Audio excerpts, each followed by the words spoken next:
Sí, buenas noches. Como veníamos hablando el último día, ya sobre aspectos generales de la ciencia económica.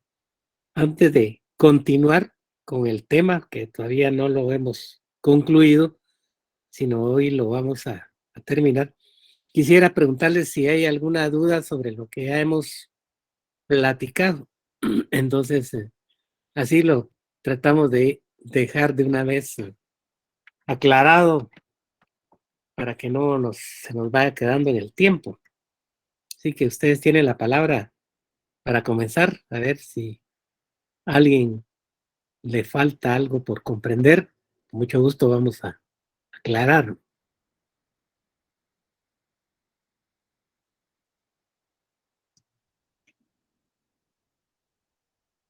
Mientras se deciden, vamos a ponerla, a continuar con la presentación. Claudia Sabán, adelante. Buenas noches, Lick. Fíjese que yo solo tenía una duda con respecto a la clase, que cuando ya nos estén dando la clase de cálculos de la micro, Sí, em, ¿usted va a utilizar pizarra o van a hacer solamente por medio de diapositivas? sí, por medio de diapositivas, lo tengo yo y ustedes lo pueden seguir haciéndola, ya sea que utilicen un cuaderno de cuadrícula como era en los casos presenciales o pueden usar el Excel también, si se les facilita para ir avanzando. Pero digamos, la presentación, la base la hacemos aquí a través de diapositivas para que quede prácticamente el procedimiento y en cualquier momento lo puedan ustedes recuperar para poder sacar sus propios trabajos. Así lo hemos hecho y nos ha funcionado, ¿eh? No ha habido problema con esa metodología. Ah, bueno, sí, yo tenía la duda nada más porque sí, por lo menos yo esta es mi segunda vez que tomo el curso, pero porque la primera nos lo dio una licenciada y realmente así con diapositivas y sí nos costó un poquito entenderle solamente con las diapositivas porque no teníamos, o sea, de dónde era que nos estaba explicando de dónde salía un monto, de dónde salía el otro. Entonces sí se nos complicó un poquito, pienso, de mi lado y de algunos de los compañeros también se nos complicó, pero entonces por eso mejor le preguntaba. Sí, no tenga pena. Yo lo he usado siempre y por supuesto por esta metodología a través del Meet y nos ha funcionado bien. Yo voy bastante despacio, sobre todo cuando estamos ya en la parte del procedimiento para cada uno de los casos, lo hago muy despacio, voy señalando de dónde va saliendo, repito, y ahí en esos procedimientos tienen ustedes abierta la comunicación para que en cualquier momento pregunten si no está claro de dónde salió algún dato. Así que no se preocupe por eso, que no va a haber problema. Vale, muchas gracias. Ok, a la orden. ¿Alguien más?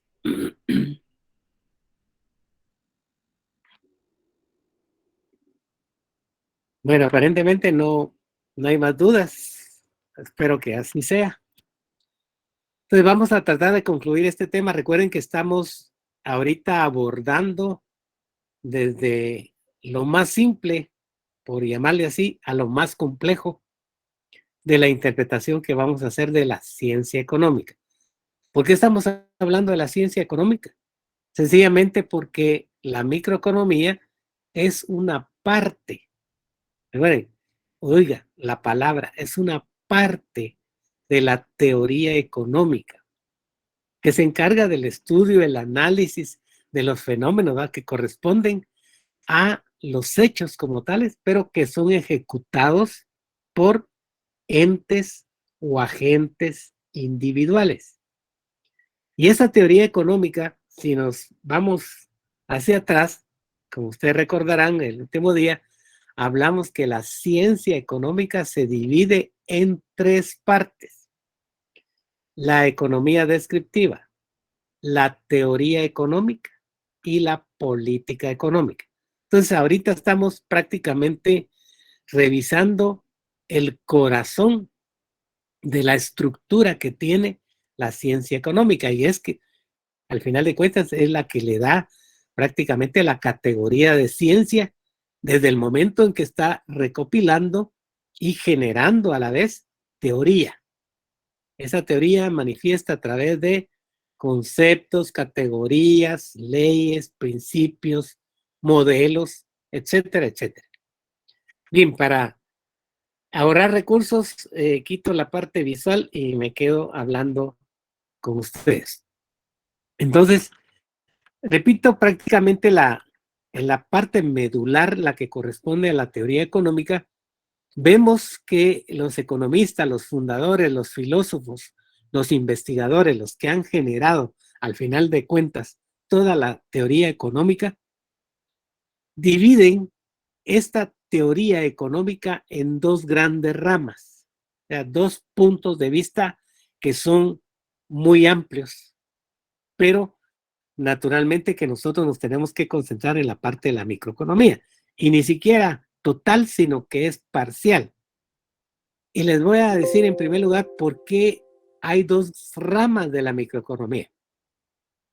Si nos vamos más al aspecto histórico de la conformación de toda la ciencia, recordarán ustedes, porque me imagino si lo saben, que es a partir prácticamente de Adam Smith, David Ricardo y algunos otros autores de los siglos XVII, XVIII, en que ya se comienza a sistematizar el conocimiento que le va a dar el cuerpo a la ciencia económica. No es de que no haya habido algunos conceptos, algunas categorías, unas palabras que se utilizaban desde la antigüedad y que claramente identificaban las acciones de los hombres, los hombres en el sentido genérico, o sea, del ser humano, en cuanto a la búsqueda del bienestar a través de los bienes y servicios que les proveía la sociedad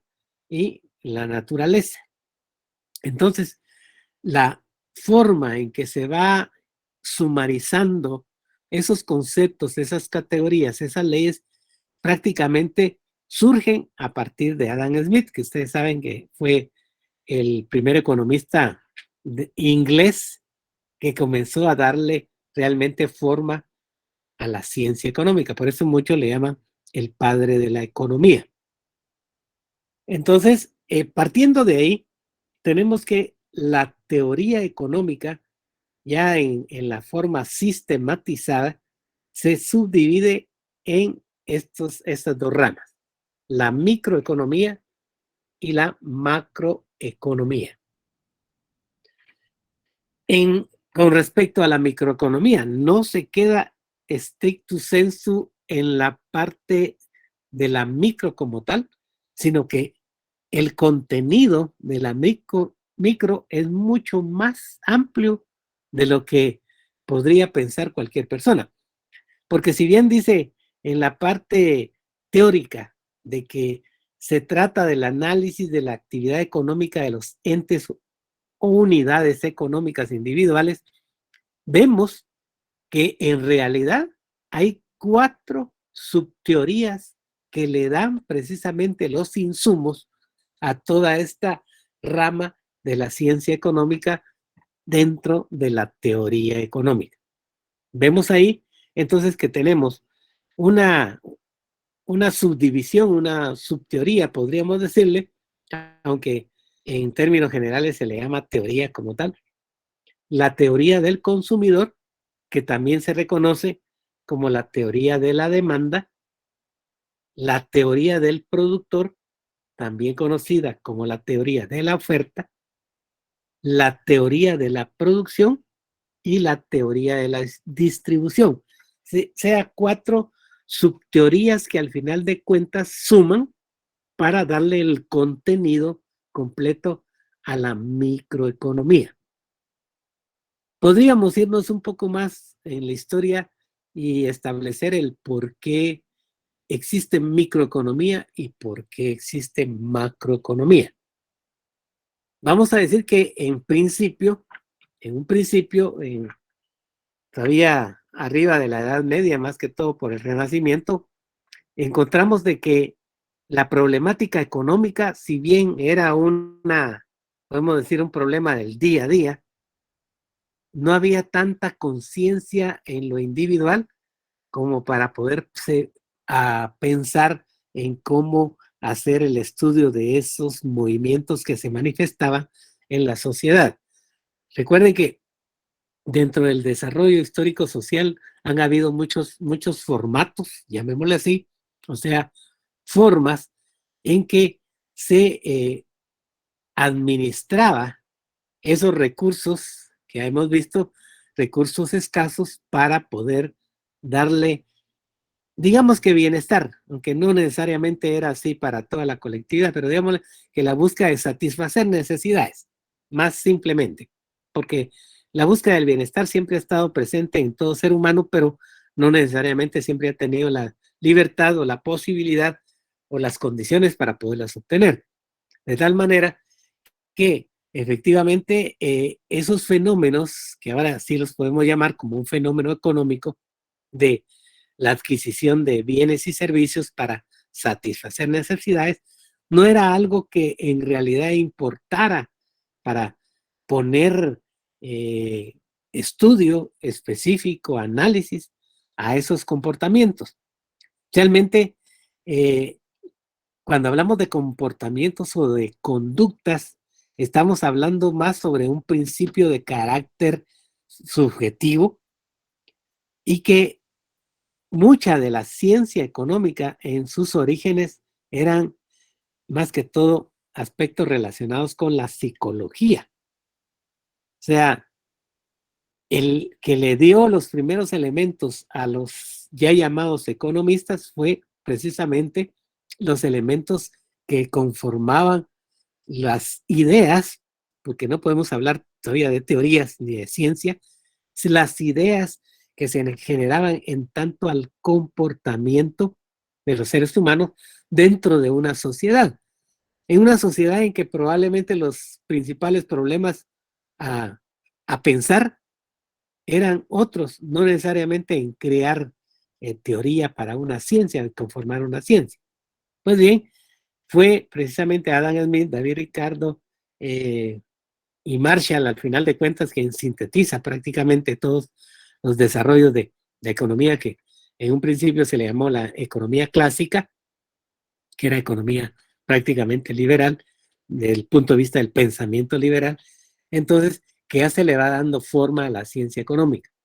Y partiendo de ahí, los problemas de carácter económico eran resueltos a través de esa visión, de ese, llamémosle esa lupa, ese espejo que permitía ver la realidad en el comportamiento individual de las unidades familiares o de las unidades empresariales, que aunque no necesariamente tenían tal carácter como las comprendemos ahora, lo que es una empresa, pero sí existían pues pequeños grupos de productores, aliados o no, ya sea por una forma o formato como cooperativa, aunque no legalmente pudiera existir en ese momento todas las normas y condiciones para reconocerlos como tal.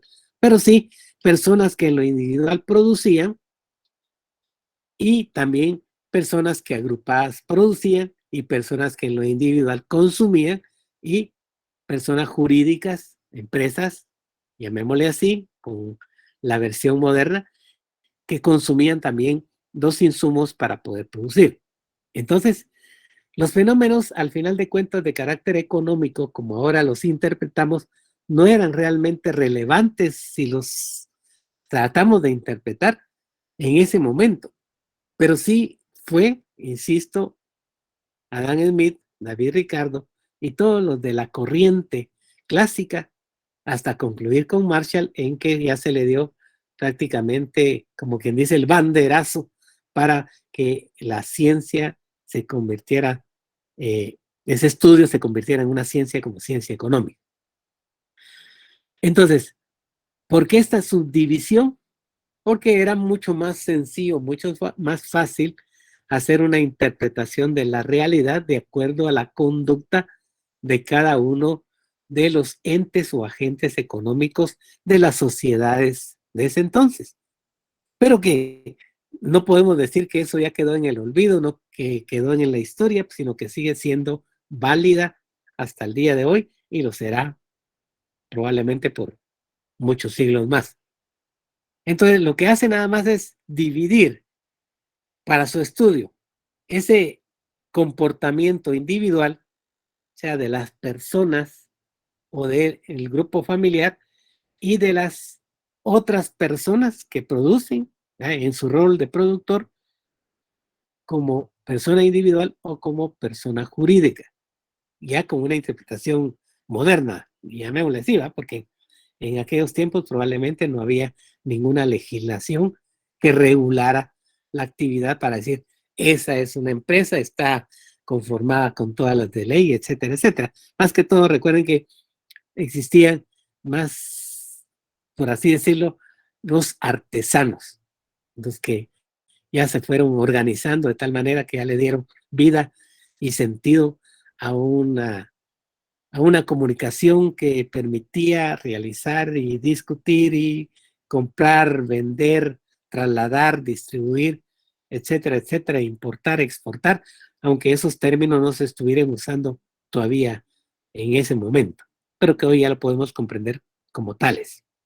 Entonces, la microeconomía tiene esas 4 divisiones. En este curso nos vamos a circunscribir al análisis de algunos aspectos, ¿verdad? No todos, pero sí los más importantes, de la teoría del consumidor y de la teoría del productor, que también se le conoce como teoría de la oferta. La teoría de la producción y la teoría de la distribución quedan en pendiente para aquellos que van a continuar con la carrera de economía o que dentro de la carrera profesional en algún momento pues requieran hacer una revisión de esta teoría que definitivamente aclara más el panorama de cómo es que se comporta la economía en general. Ahora bien, ¿por qué hay o existe el otro concepto dentro de la teoría económica que le llamamos macroeconomía?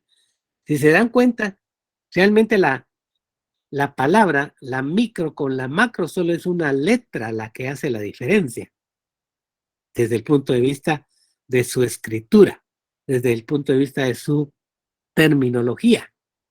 Pero en el fondo hay una diferencia abismal, porque mientras que la microeconomía se concentra en ese análisis, en ese estudio de ese comportamiento del sujeto, ya sea en su rol de productor como empresa o empresario, o en su rol de consumidor como cualquiera de nosotros, ya que somos consumidores más, en la mayoría de los casos se identifica más como consumidor, más que como productor, aunque sí lo somos, de hecho, ya, prestamos nuestra actividad productiva, ya sea que la ejecutemos de manera directa o indirecta a través de otros en una empresa. O sea, ejecutamos, tenemos 2 roles prácticamente en la vida dentro del campo económico, uno como productor, pero y otro como eh, consumidor, y que ambos en algún momento tienden o podrían tender a confundirse, pero para poder aclarar y hacer en los estudios, pues la teoría económica tuvo que realizar esa distinción. Pero ¿por qué es que surge también la macroeconomía? Porque en un principio, aparentemente, en los estudios, los avances, los términos, las leyes, los modelos que planteaba la microeconomía eran más que suficientes para interpretar toda la actividad económica. Sin embargo, hay un momento decisivo en la historia en la cual la microeconomía no fue suficiente, no fue capaz de poder dar las bases teórico-científicas para poder interpretar la realidad. Lamentablemente se quedaba corto. ¿Por qué?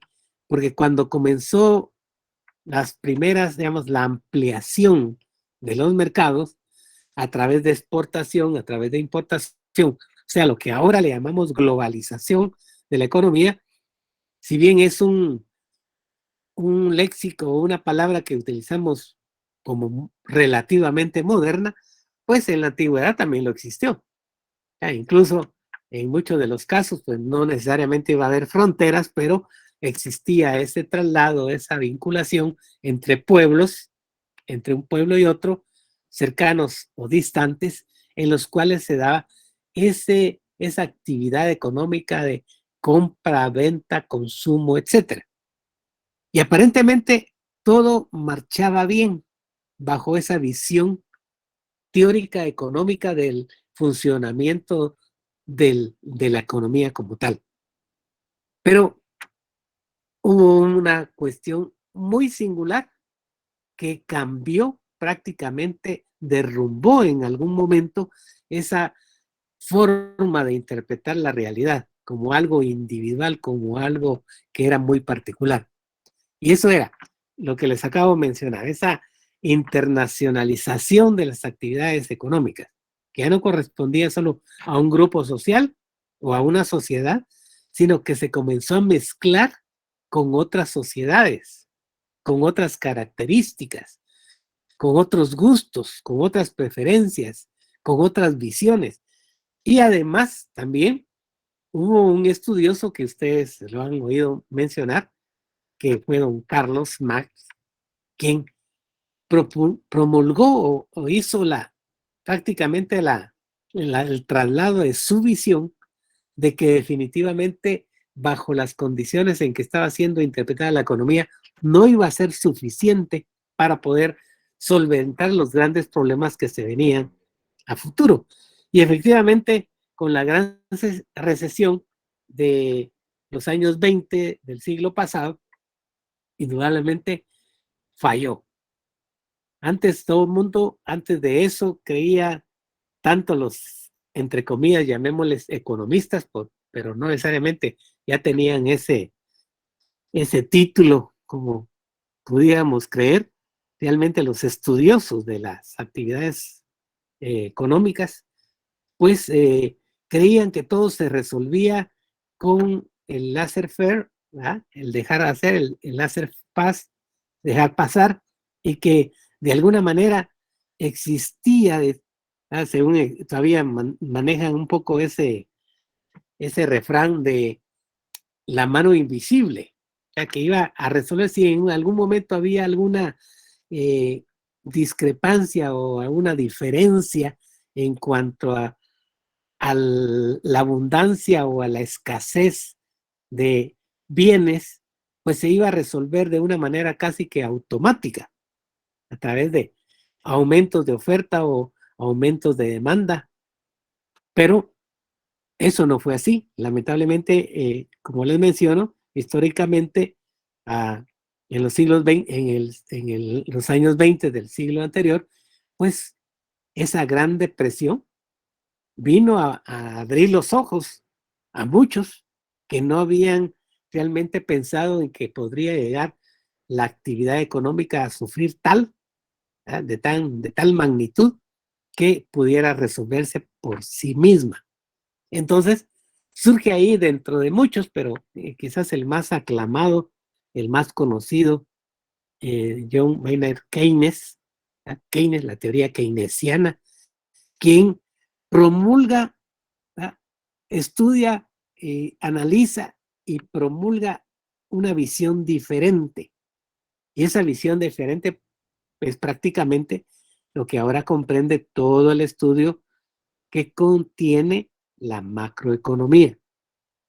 Entonces, la macroeconomía es una parte de esa teoría económica de la cual estamos hablando, que es la parte central de la ciencia como tal, pero que se encarga del estudio o el análisis de las actividades económicas, pero de forma global, total, ya no vistas como una actividad independiente e individual de cada una de las personas, sean estas individuales o jurídicas, sino ya como la totalidad de lo que sucede en una sociedad.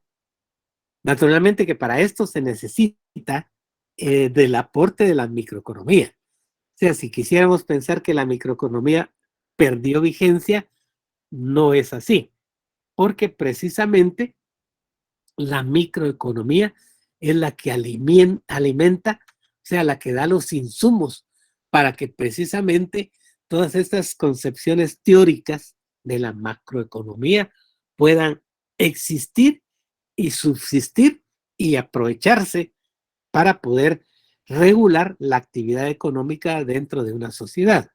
Entonces, en principio, ¿cuáles son las teorías que tiene como responsabilidad la teoría económica y particularmente la macroeconomía? Entonces, vemos acá que se habla de la teoría de los agregados. ¿Qué elementos son los más importantes dentro de la teoría de los agregados? Pues aquí lo dice: el Producto Geográfico Bruto, el nivel de importaciones y exportaciones, el Producto Nacional Neto, los salarios, el empleo, la inversión, el ahorro y otros muchos más. Y además hay una subdivisión dentro de esta macroeconomía que se conoce como la teoría del equilibrio y el crecimiento, que se integra además con subcategorías, o en este caso subteorías, como son la teoría de la moneda, la teoría de las finanzas públicas, la teoría de las relaciones internacionales y la teoría del desarrollo. ¿Qué estudia cada una de estas teorías? Veámoslo en términos muy sencillos y simples. La teoría de la moneda se encarga de observar el comportamiento de la masa monetaria o el medio circulante, como se acostumbra a decir, dentro de una sociedad. ¿Quién o quiénes están encargados? ¿Quiénes son los responsables de dar este seguimiento a la masa monetaria o al medio circulante? Pues en cada uno de los estados, cada uno de los gobiernos de cualquier país, siempre hay por lo menos una institución que se encarga de observar, analizar, discutir y proponer los cambios que son necesarios para poder regular la actividad monetaria del país. Y cuando hablamos de la actividad monetaria, estamos hablando del dinero. Cuando hablamos del medio circulante, es el dinero. Cuando hablamos de la masa monetaria, es el dinero. En este momento, todos los países tienen esos estudios porque al final de cuentas son regulaciones que tienen que considerar para que la economía, o sea, para que el sistema económico, en otras palabras, de ese país funcione. En nuestro medio, pues naturalmente nosotros sabemos que la moneda de uso legal es el quetzal. ¿Y cómo está en este momento el quetzal frente a otras monedas, por ejemplo? Para ver su propio valor real de consumo, o sea, el poder que tiene el quetzal y cómo está en general la masa monetaria. Si ustedes pensarán por un momento, hace, digamos que 10 días, la masa monetaria o el medio circulante era en Guatemala como país una determinada cantidad. Al día de hoy es otra cantidad y una cantidad que es significativa en cuanto al cambio. No estoy hablando del tipo de cambio de divisa, estoy hablando del cambio en el volumen de la masa monetaria. Entonces, una explicación del por qué el día de hoy hay más medio circulante, o sea, el dinero que todos tenemos de una forma u otra entre la bolsa, bajo el colchón o en el banco, o los bancos, o las empresas, los comercios, etcétera. Es más que lo que había hace 10 días atrás. Pues hay una razón significativa. Todos los empleados de empresas catalogadas como formales debieron haber recibido a más tardar el día 15 lo que les corresponde por el bono 14. Y el bono 14 no es sino, en teoría, un salario adicional que todos los que trabajamos en relación de dependencia, ya sea de una institución de gobierno o una institución autónoma o una empresa, pues tenemos, según la ley, derecho a percibirlo en esta fecha. Pero como es un salario extra intermedio en el año, eso hace que la masa monetaria aumente por encima de los rangos o de los promedios en que se mantiene regularmente. Lo mismo sucede para Navidad y probablemente sucede más, ¿no? en diciembre, no en Navidad, sino en diciembre y parte en enero, cuando los trabajadores también que somos dependientes de una institución o de una empresa, recibimos también lo que se denomina el aguinaldo. Y ese es un dinero que no estaba en la economía y que sale al mercado, digámoslo así, cuando se entrega a todos los trabajadores. Entonces, eso altera las condiciones del mercado. ¿En qué sentido? Que habiendo más masa monetaria, habiendo más medio circulante, y si no existe la producción y la oferta suficiente de bienes y servicios, pues se va a alterar la economía. Y al no existir suficiente producto o servicios que demanda la colectividad, que ahora tiene más dinero que la que tenía hace un mes, pues lo más seguro es que los precios comiencen a subir, porque la escasez, al final de cuentas, crea inflación. Entonces, ¿y qué es inflación? Es un término de carácter económico producido en la teoría económica que significa un incremento desproporcionado y generalizado en los precios de los bienes y servicios. Entonces estoy haciendo mención de una categoría económica, o sea, ya está prácticamente, eh, digamos, escrita y conocida por la mayoría de la población. Incluso no necesita estudiar economía para, si alguien habla de inflación, pues automáticamente está pensando ya en que se refiere a que algún bien o un servicio o todos están incrementándose de precios o tienen un precio incrementado. Entonces, esta teoría de la moneda se encarga pues de todos esos detalles del qué, el por qué, el cuándo, el cómo, el quién, etcétera, sucede esa situación dentro de un sistema económico. Es parte de la macroeconomía.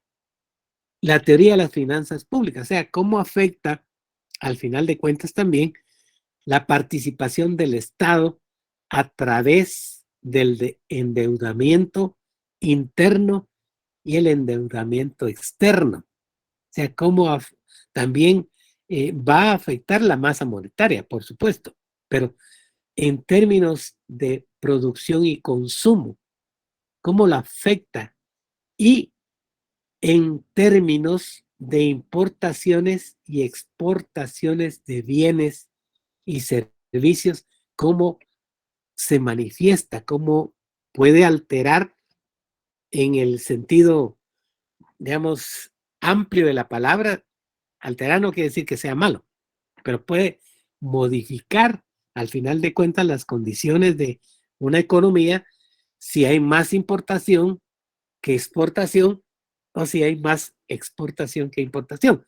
Alguna afección hay, a favor o en contra, pero va a haber una afección. Entonces, esta teoría de las finanzas públicas se encarga precisamente de observar esos comportamientos que se dan de esos fenómenos que son de carácter económico, pero que corresponde a la macroeconomía, el conocerlos, el manejarlos, el administrarlos para saber las repercusiones que puede tener en la economía en general.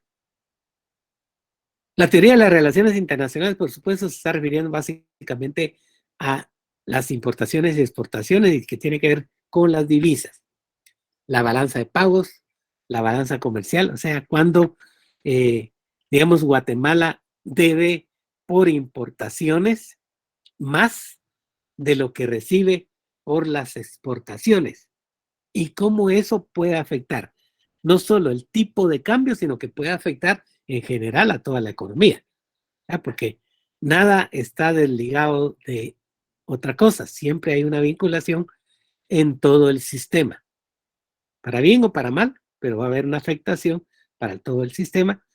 Y la teoría del desarrollo, que se refiere básicamente a medir los índices sobre el bienestar de la población, ya sea a través de los estudios de educación, vivienda, pobreza, empleo, etcétera, cómo está siendo afectado o beneficiado cada una de las acciones que toman las entidades que tienen el poder para poder modificar la realidad. Pero para tener los insumos, para poder tomar decisiones, se requiere de la información. Y esa información deviene a través de la economía descriptiva siempre, fundamentalmente, que da los insumos suficientes para convertirlos en teoría económica, que sería en este caso de la macroeconomía, para finalmente a través de la política económica tomar las decisiones que correspondan para pues mejorar las condiciones, y eso es lo que pretende el grupo dominante en el país, para mejorar las condiciones de la población o en su defecto para mejorar las condiciones o los intereses de los mismos grupos de poder. Entonces, para eso es que se manifiesta la teoría. La teoría como tal es imparcial, o sea, no tiene ningún sesgo a favor ni en contra. Simplemente dice lo que es, tal cual es. Ahora, la política económica sí tiene juicios de valor y ahí sí se condiciona el bienestar, sea para bien o sea para mal. Entonces, haciendo, digamos, una recapitulación de dónde se manifiestan esos fenómenos económicos y dónde hay insumos suficientes, o sea, los datos, la información para poderla recolectar y para poder generar teoría. Entonces, los economistas han hecho pues una división en general de las actividades económicas para poder hacer sus estudios de una manera un poco más ordenada. Y por eso que al día de hoy en cualquier parte del mundo se reconoce que hay tres grandes sectores dentro de cada una de las economías o de los sistemas económicos, si queremos verlo ya como una condición específica de una sociedad o de un país. Esas tres divisiones, o sea, esas tres partes, les ha llamado sectores de la economía. O sea, los clasifica de tal manera que permita observar las conductas, los comportamientos de los entes o agentes económicos dentro del sector y en interrelación con los demás sectores.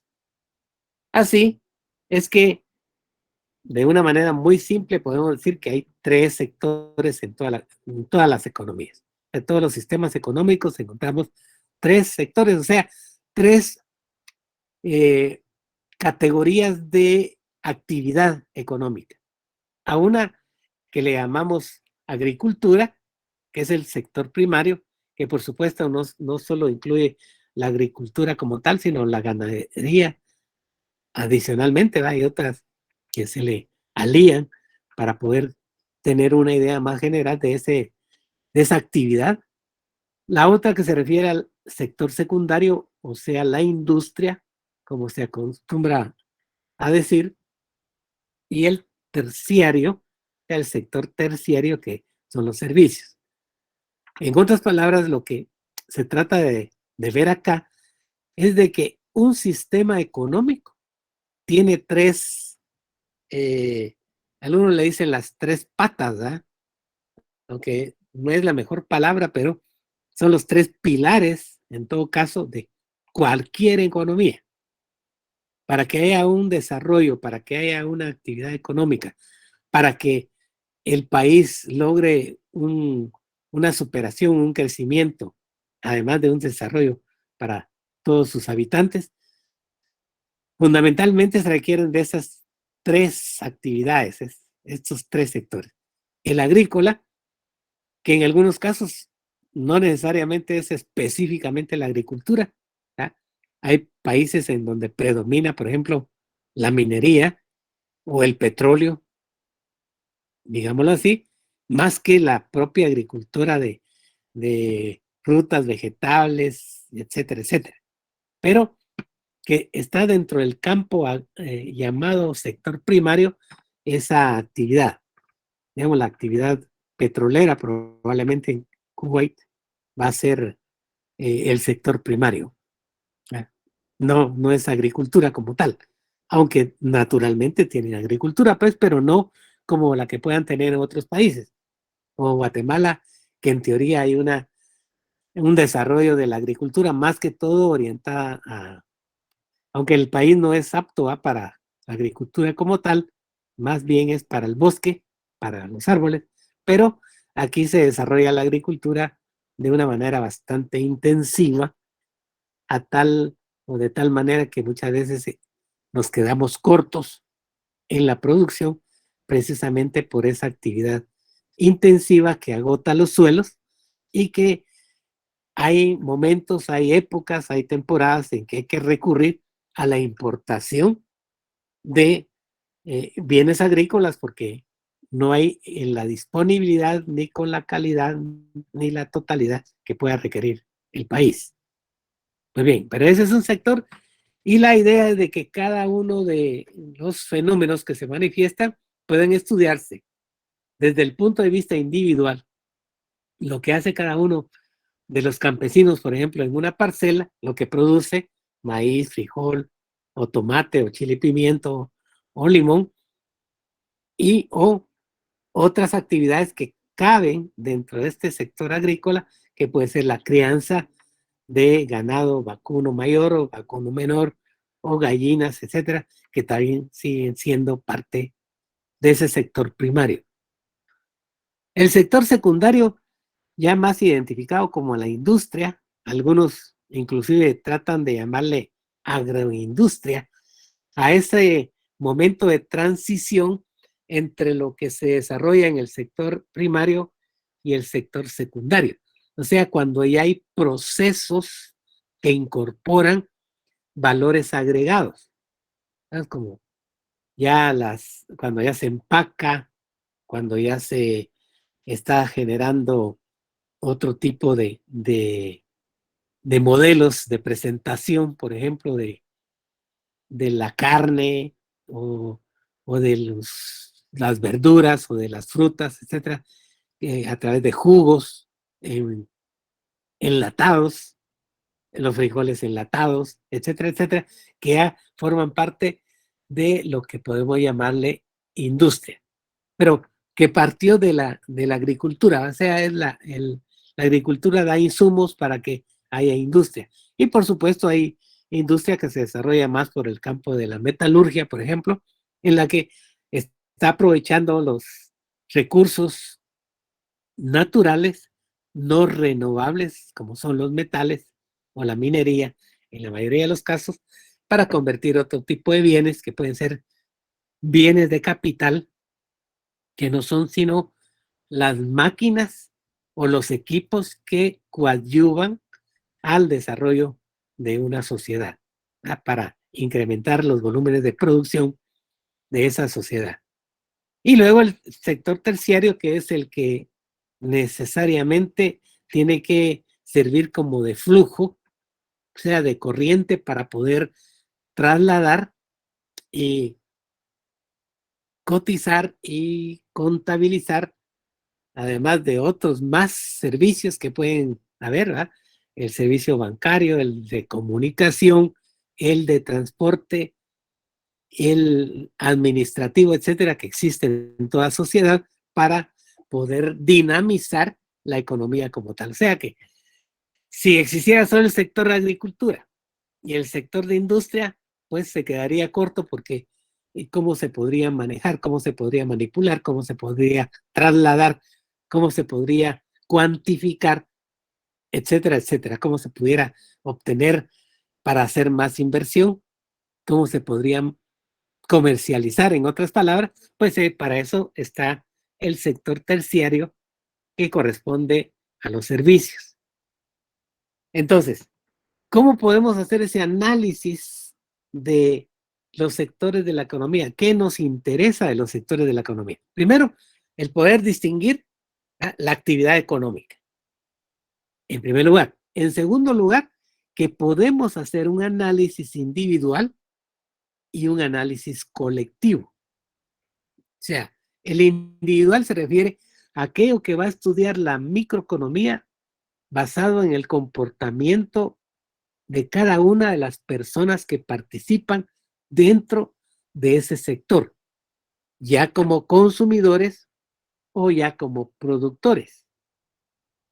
Pero también desde el punto de vista de productor, cómo se intercambia, y de consumidor, por supuesto, cómo se intercambian valores entre un sector y otro, del sector agricultura, el sector industria, el sector servicios, aunque todos están interrelacionados. La distinción, la separación es solo más que todo una cuestión de carácter metodológica o pedagógica para poderlo conocer. Pero eso no quiere decir que estén totalmente separados. Forman parte de un todo y por lo tanto están interrelacionados unos con otros, tanto los de carácter individual como los de carácter colectivo, llamándole así a las empresas como tales.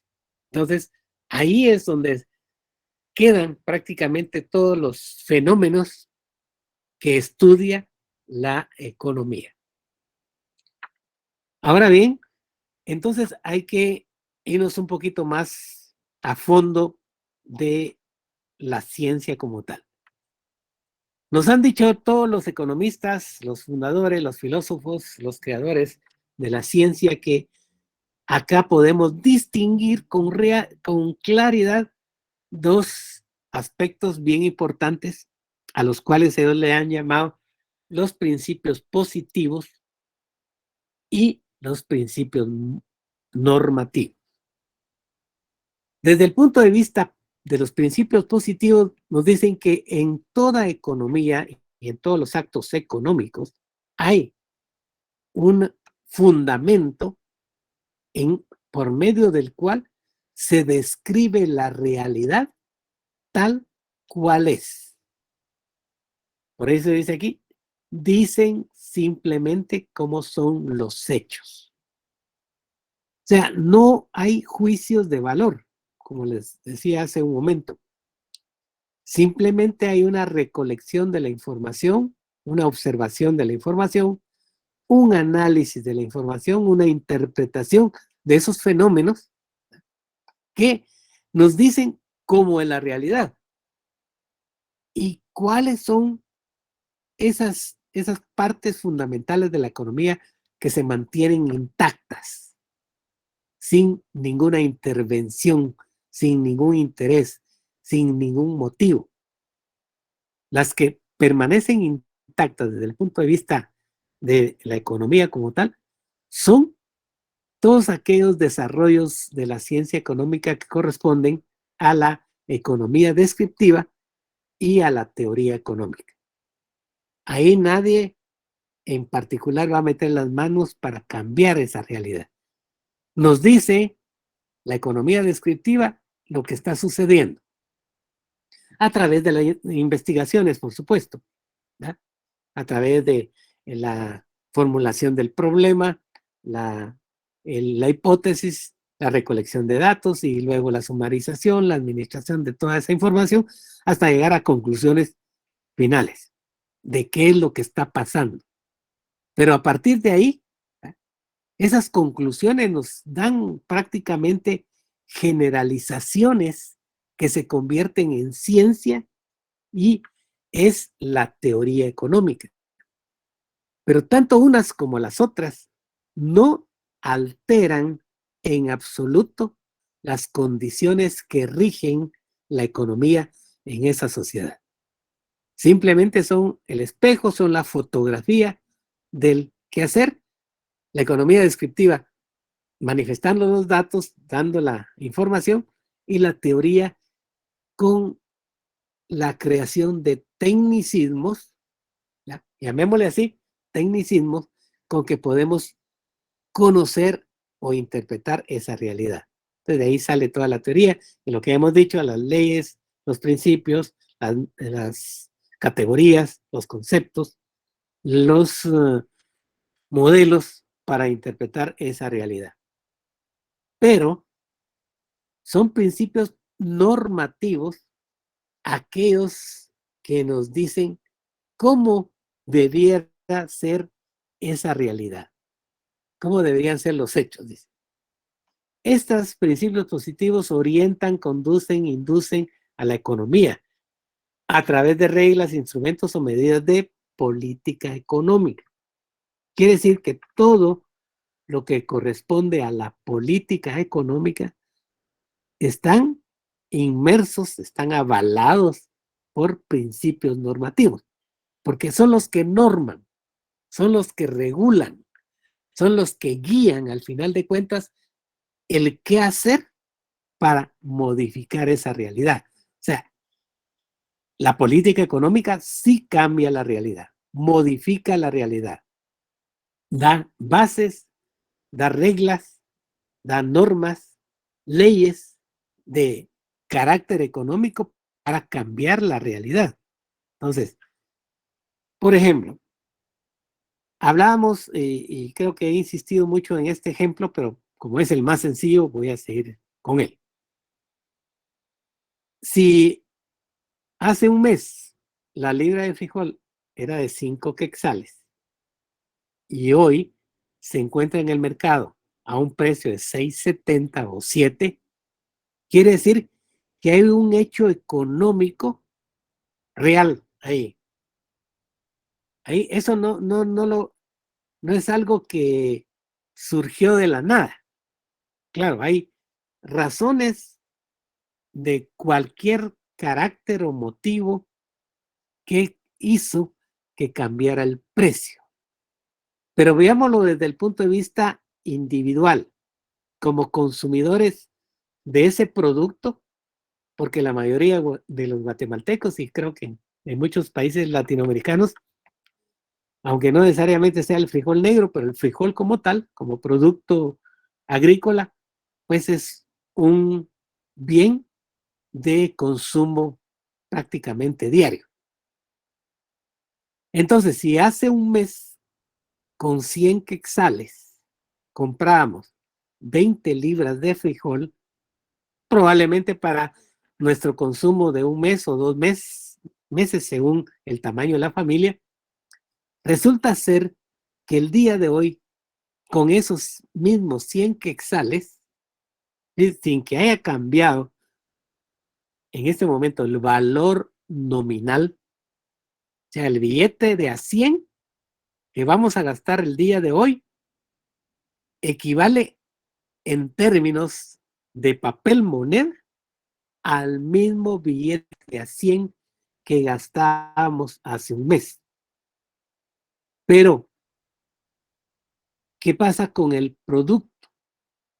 Hoy no podemos comprar las 20 libras de frijol con esos 100 quetzales. ¿Por qué? Porque el precio ya no es de 5 quetzales, sino es de 6.70 o 7, como pongámosle, por ejemplo. Quiere decir que ha habido un cambio en la realidad objetiva y nosotros estamos describiendo cómo es la realidad. Naturalmente que esto no es un estudio profundo, ¿ah? No es nada nuevo. Eso ya existen elementos con los cuales interpretar ese fenómeno. Y si nos vamos a la teoría, nos encontramos que ese incremento, que no solo es del frijol, sino que es de todos o la mayoría de los productos de consumo de nuestra sociedad, ha sucedido un incremento generalizado de los precios. El azúcar, el pan, el arroz, el frijol, el maíz, la gasolina, etcétera, etcétera. Entonces, a eso, ¿cómo le llaman los economistas? Pues el nombre que acostumbran decir y que creo que ya todo el mundo lo ha generalizado es inflación. Entonces, este concepto o ese término o esa categoría describe cómo es la realidad, pero ya con un tecnicismo, con una palabra que no existía tal vez hace 300 años. Nadie decía, bueno, se incrementó el precio, pero nadie decía, eso es inflación. Nosotros sí, porque si ya se ha generalizado ese conocimiento, esa parte de la teoría, que decimos, es inflación y sabemos que la palabra o el término inflación significa incremento generalizado de los precios. Pero sigamos con el ejemplo. ¿Qué ha pasado con el dinero, la moneda? También aquí hay un estudio, habría que hacer un estudio de la teoría monetaria.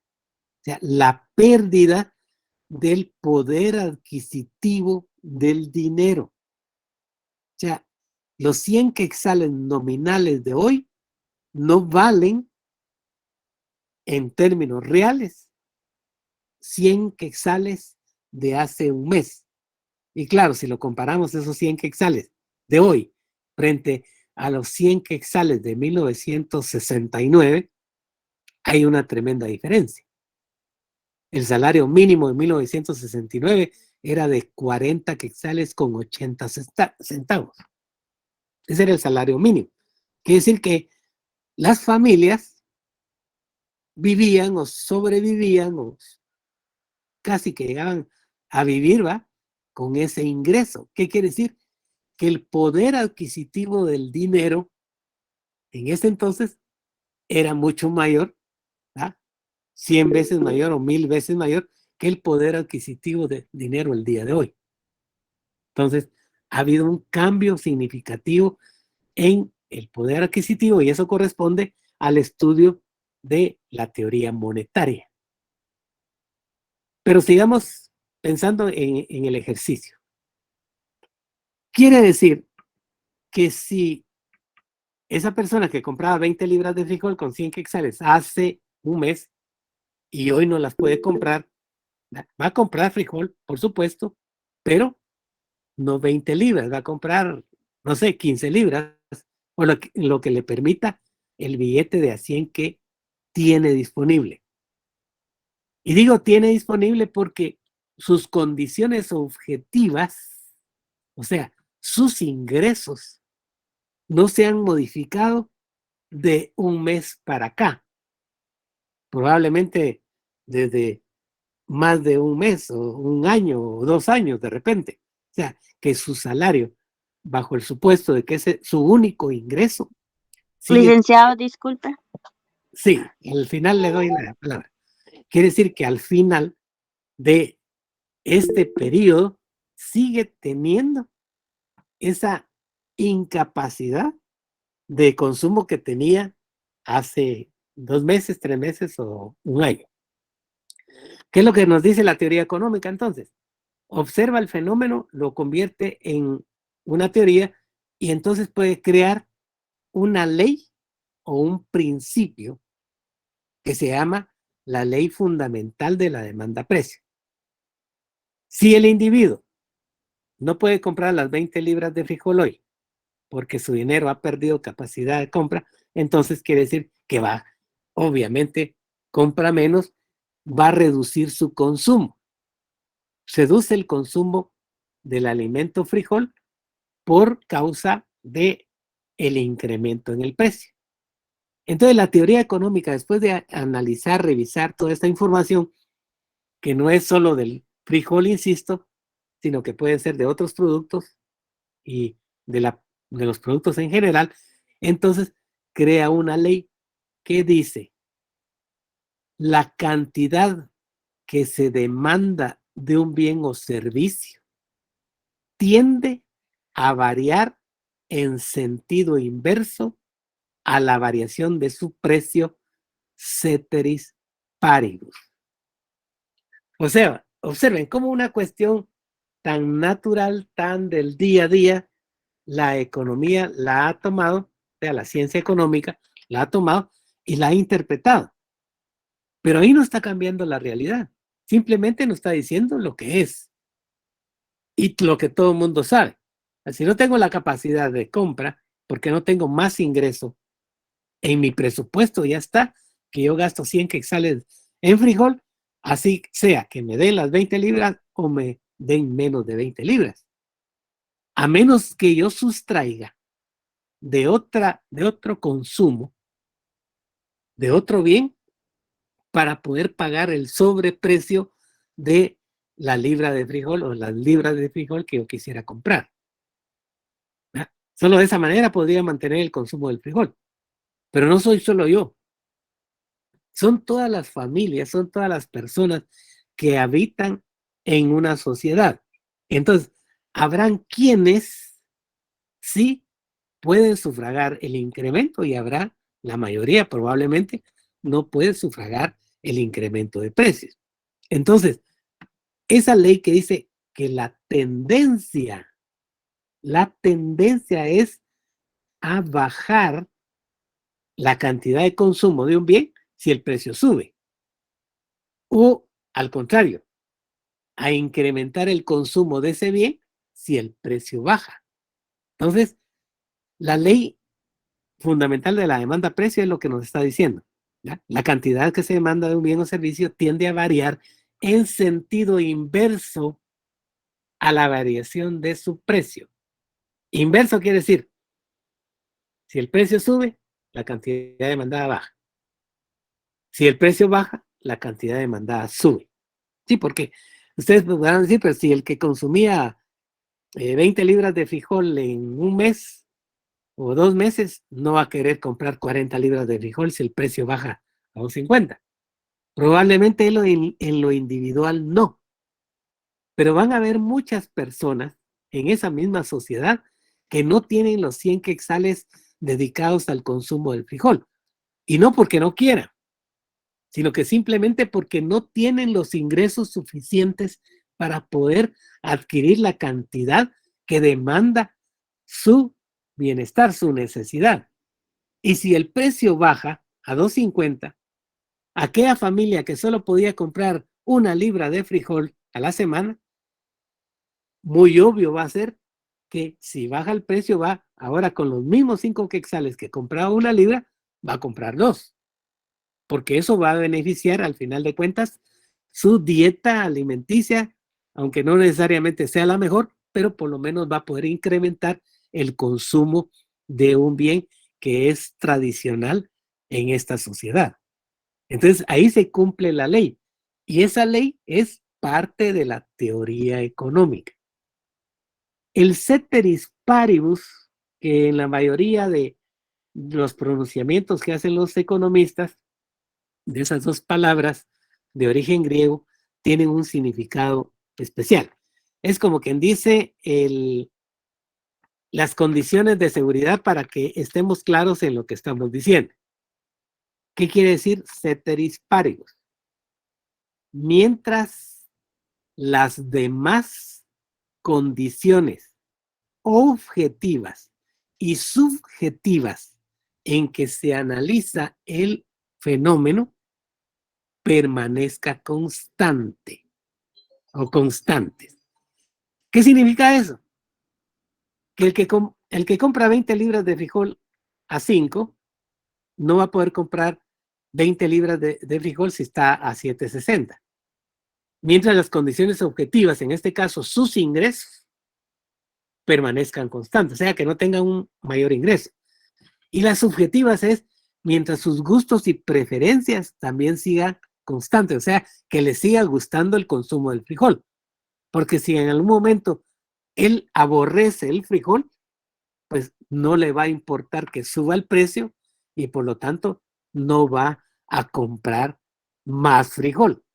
Entonces, esas dos palabras son clásicas y ustedes las van a encontrar en cualquier modelo o estudio que hagan sobre economía, que son parte de la teoría económica, pero que permiten interpretar la realidad tal cual es, siempre y cuando las demás variables que están alrededor del fenómeno, que pueden ser objetivas, como el ingreso, el precio o la renta, como le llaman algunos, que es prácticamente lo mismo que ingreso, o las subjetivas, que pueden ser los gustos, las preferencias, las expectativas sobre las condiciones futuras de los precios o de la competencia, etcétera, permanezcan constantes.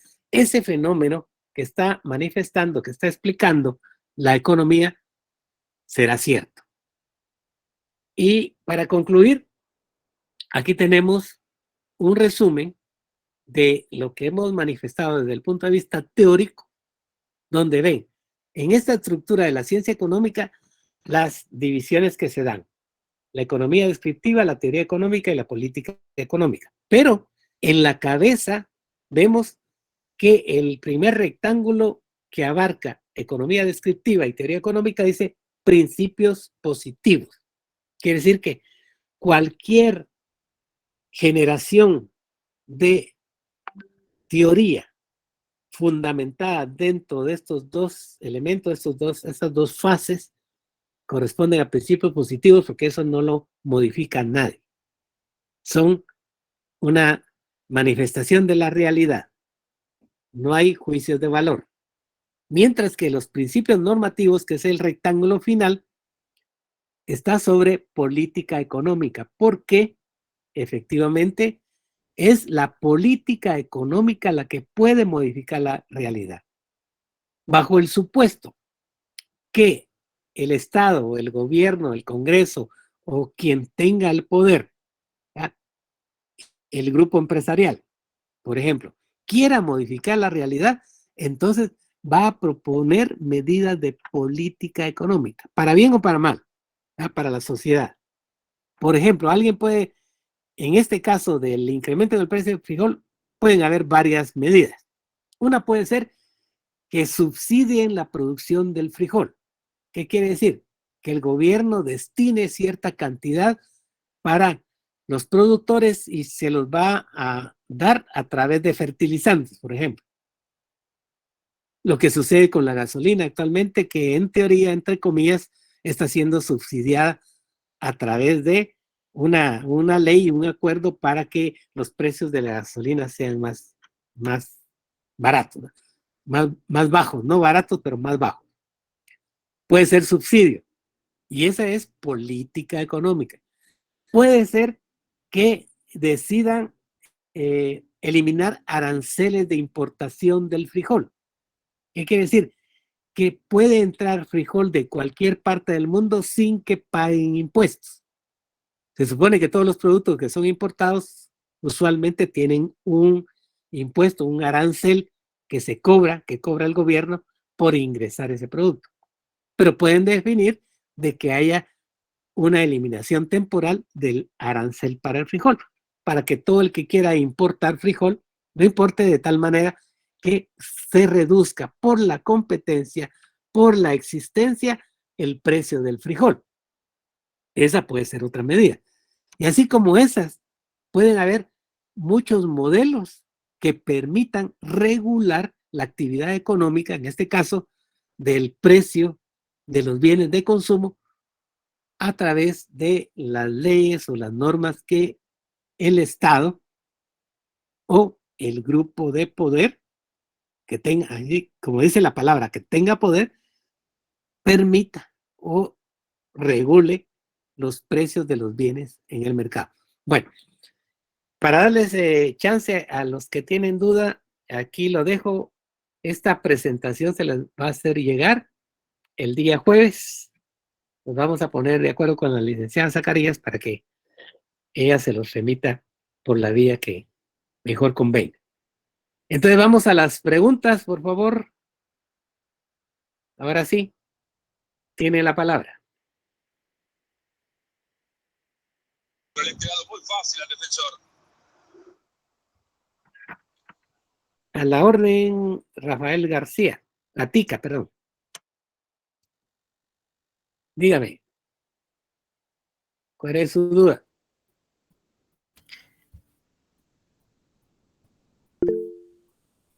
Licenciado, perdone, por acá en el chat tenemos una pregunta de Alejandro Sánchez y él pregunta si en la teoría de los agregados también entra la tasa de desempleo.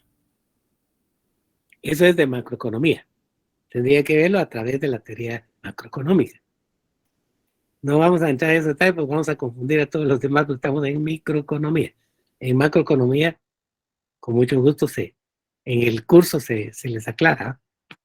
O vean, hay un documento también de mi autoría que se llama Principios de Macroeconomía, Análisis Económico 2. Ese lo utilizan en la Universidad Mariano Gálvez y en la Landívar. Ahí está explicado estos dos temas que pregunta el compañero. Gracias, licenciado. También tenemos otra pregunta acá de Alexander Bamaca y dice si puede hacer favor de volver a explicar la ley de la demanda de precio. Sí. Esta ley de la demanda-precio dice textualmente la cantidad que se demanda de un bien o servicio, o sea, es general, ¿eh? Tiende la tendencia a variar en sentido inverso a la variación de su precio. Entonces, haciéndolo más sencillo, si el precio sube, se espera que la cantidad demandada se reduzca. Y si el precio baja, la cantidad demandada aumenta.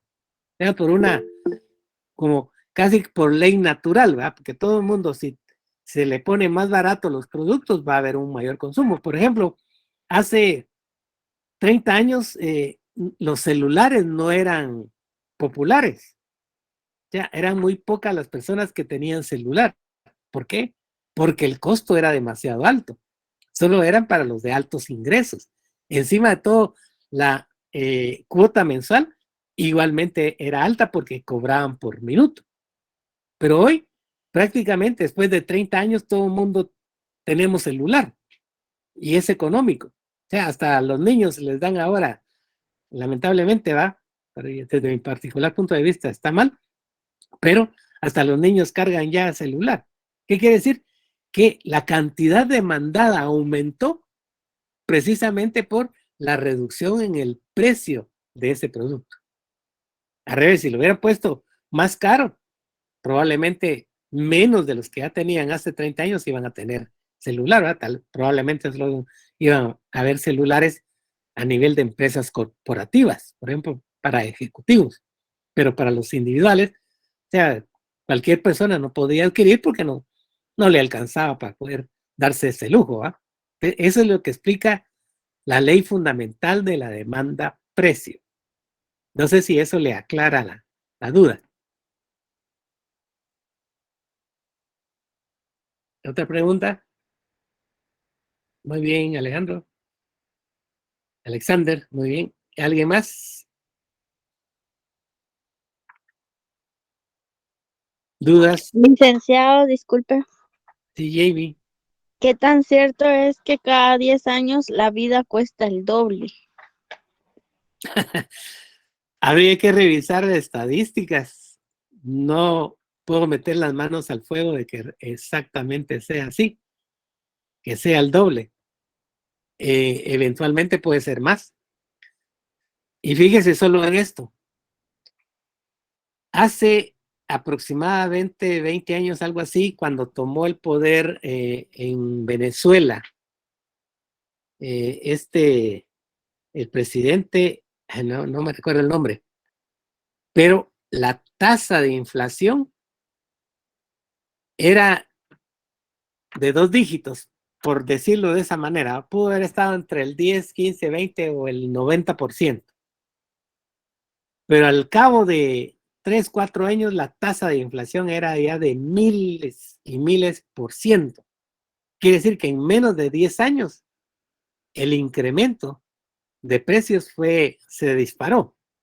creo que en la actualidad la tasa de inflación de Venezuela sigue siendo, pues anda disparada ya en millones, a tal punto que muchas veces dentro de este lapso han tenido que cambiar el billete, o sea, los billetes, la moneda, porque le han tenido que agregar ceros y ceros y cuando ya no da, mejor imprimen de nuevo los billetes para darles otro valor, porque no está, no son suficientes para poder absorber la inflación.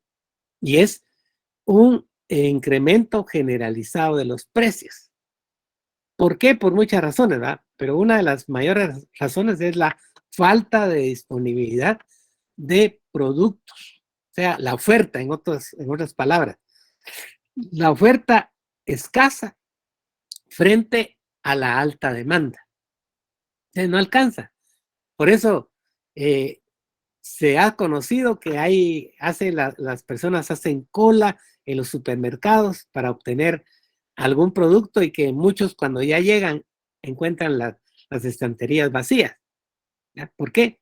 Porque la producción es tan escasa que no alcanza para poder cubrir la demanda de esa sociedad.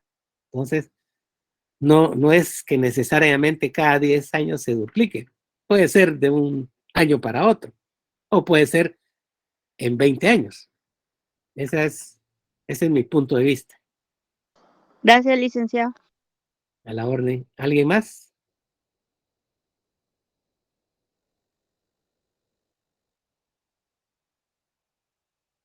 ¿Nadie tiene dudas? Recuerden que el día del examen nosotros no contestamos preguntas. Son ustedes los que la contestan. Liz, disculpe, van a compartir la diapositiva. La diapositiva, sí. El jueves la tendrán ya disponible por la vía que la licenciada Zacarías disponga. Yo se la va a trasladar a ella para que ella la distribuya donde lo considere más apropiado. No, las grabaciones no. Yo les mencioné la vez pasada que hay 3 elementos que no considero para las grabaciones. Son de carácter administrativo, tienen aspectos legales que cumplir y técnicos y por lo tanto no acostumbro a compartir las grabaciones. Si cada uno en lo particular quiere grabar, por supuesto, tiene la total libertad de hacerlo. Pero yo no puedo compartir la que es la institucional, por así decirlo. ¿Alguien más? Licenciado, tenemos otra duda en el chat y Gadiel Vázquez dice, ¿cómo podríamos a nivel microeconómico prevenir el alza, cuidarnos de los precios altos y comprar antes de que aumente el precio? Pues muy buena pregunta, pero creo que ni siquiera economista conocedor podría darle la mejor razón a eso, porque alguien podría decir, bueno, haga ahorro, separe una parte de su ingreso mensual, ahorre para afrontar eventualidades de esa naturaleza, pero lamentablemente muchas veces los ahorros se los pasa llevando a la inflación, o sea, arrasa la inflación con los ahorros, porque si regresamos al ejemplo de Venezuela, mucha gente podría haber tenido 1 millón de, no sé, pesos creo que son ahí, o eran, ahorrado. Pero si los productos han subido a millones por la inflación, entonces ni los ahorros siquiera van a ser suficientes para poder afrontar. Entonces, realmente tener una disciplina ya sea de ahorro, incluso de consumo, queda corta frente a fenómenos de tal naturaleza. Ahí es donde tiene que intervenir el Estado, pero con todas las de ley, ¿ya? Con políticas económicas muy bien pensadas y muy bien avaladas para poder sufragar y darle el bienestar a la población, porque al final de cuentas el Estado es el que tiene que garantizar, ¿ya?, la salud y el bienestar.